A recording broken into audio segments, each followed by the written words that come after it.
friends, welcome to Madras Samayal. இன்னைக்கு நம்ம மெட்ராஸ் சமையல்ல கல்யாண வீட்டெல்லாம் தருவாங்கல்ல அந்த மாதிரியான கேசரி எப்படி பண்றதுன்னு பார்க்கலாம்.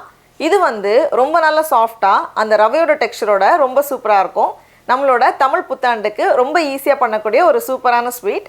இது பண்றதுக்கு ஒரு panல 2 டேபிள்ஸ்பூன் நெய் சேர்த்துக்கோங்க. நெய் உருகுனதும் இதுல 10 போல முந்திரி பருப்பு அதை வந்து 1-2 உடைச்சு வச்சிருக்கேன்.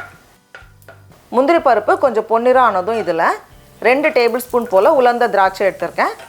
சேர்த்துட்டு திராட்சை இந்த மாதிரி பலூன் மாதிரி வந்ததும் இதை எடுத்து நம்ம வெளியே வச்சிடலாம். இப்போது மறுபடியும் இதே பேனில் 2 டேபிள்ஸ்பூன் எண்ணெய் சேர்த்துக்கோங்க. இதில் வந்து நம்ம ரவையை வறுக்க போகிறோம்.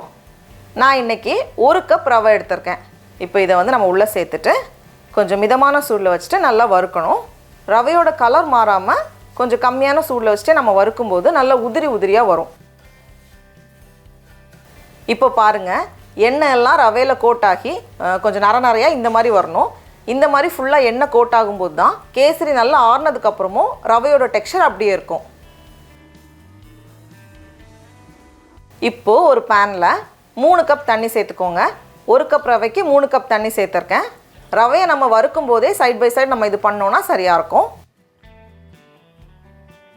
இப்போது தண்ணி இந்த மாதிரி நல்லா கொதித்ததும் நம்ம வறுத்து வச்சுருக்கோம்ல ரவை, அதுலேருந்து கொஞ்சம் கொஞ்சமாக சேர்த்துட்டு நம்ம கலந்து விட்டுட்டே இருக்கணும். அப்போது கட்டி எதுவுமே வராமல் நல்லா ஸ்மூத்தாக வரும். இப்போ இந்த மாதிரி நல்லா கலந்தாச்சு. தண்ணியெல்லாம் சேர்த்து நம்ம ஒரு 2 நிமிஷம் வேக வைக்கிறப்போவே ரவை ஃபுல்லாக வெந்து வந்துடும். அந்த தண்ணியெல்லாம் போய் ரவை வந்து கொஞ்சம் கெட்டியாக வரும். இப்போ இந்த ஸ்டேஜில் நம்ம வந்து சர்க்கரை சேர்க்கணும். நான் இன்றைக்கி வந்து 1.25 கப் சர்க்கரை சேர்த்துருக்கேன். 1 கப்லேருந்து 1.25 கப் நம்ம சேர்த்துக்கலாம், நம்மளோட இனிப்புக்கு ஏற்றவாறு. கூடவே 1 சிட்டிகை உப்பு எல்லாத்தையும் சேர்த்துட்டு நம்ம கலந்து விடுறப்போ சர்க்கரை உருகி கொஞ்சம் தண்ணி மாதிரி வரும்.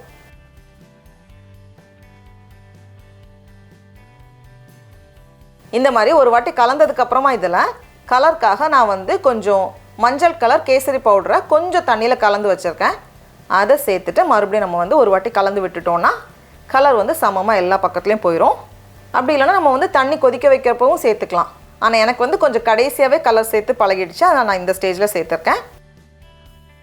இந்த மாதிரி ஒரு வாட்டி கலந்ததுக்கப்புறமா இதில் 2 டேபிள்ஸ்பூன் எண்ணெய், வாசனை இல்லாத எந்த எண்ணெய் வேணாலும் நம்ம சேர்த்துக்கலாம். நம்ம எண்ணெய் சேர்க்குறப்போ கேசரி வந்து நல்லா ஆறுனதுக்கப்புறமும் கையில் ஒட்டாமல் அந்த மாதிரி சாஃப்டாகவே இருக்கும். அதுக்காக தான் நம்ம எண்ணெய் சேர்த்துக்கிறோம் இந்த ஸ்டேஜில்.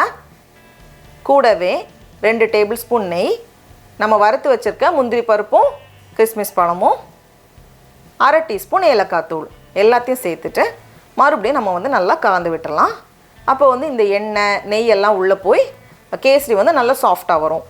இப்போ நம்ம ஸ்டவ்வை ஆஃப் பண்ணிவிட்டு கடைசியாக 1 டேபிள்ஸ்பூன் மட்டும் நெய், கடைசியாக எப்போவுமே நம்ம நெய் சேர்க்கும்போது இன்னும் கொஞ்சம் அந்த வாசனை தூக்கலாக இருக்கும், சாஃப்டாகவும் இருக்கும். சேர்த்துட்டு லைட்டாக நம்ம கலந்துட்டோம் அப்படின்னா சூப்பரான கல்யாண கேசரி தயார். அவ்வளோதான். பைனாப்பிளோட வாசனை பிடிக்கும்னா கடைசியாக பைனாப்பிள் எசன்ஸ் சேர்த்துக்கோங்க, அது வந்து இன்னும் ரொம்ப நல்லாயிருக்கும். ஒரு ஸ்பூனில் லைட்டாக நெய் தடவிட்டு இப்படி நம்ம பரிமாறும்போது சூப்பராக இருக்கும். அவ்வளோதான். டடா, நம்மளோட கேசரி ரொம்ப சூப்பராக அழகாக தயாராகிடுச்சு. இப்போ நம்ம டேஸ்ட் பண்ணி பார்க்கலாம். அவ்வளோ நல்லா சாஃப்டாக இருக்குது. ரொம்ப சாஃப்டாக அந்த ரவையோட டெக்ஸ்சரோட ரொம்ப நல்லாயிருக்கு. அனைவருக்கும் இனிய தமிழ் புத்தாண்டு நல்வாழ்த்துக்கள். நீங்களும் கண்டிப்பாக அந்த ரெசிபியை வீட்டில் செஞ்சு பாருங்கள். உங்களுக்கு இந்த வீடியோ பிடிச்சிருந்துச்சுன்னா மெட்ராஸ் சமையலுக்கு சப்ஸ்கிரைப் பண்ணுங்கள். நாவின் சுவையரும்புகள் மலரட்டும்.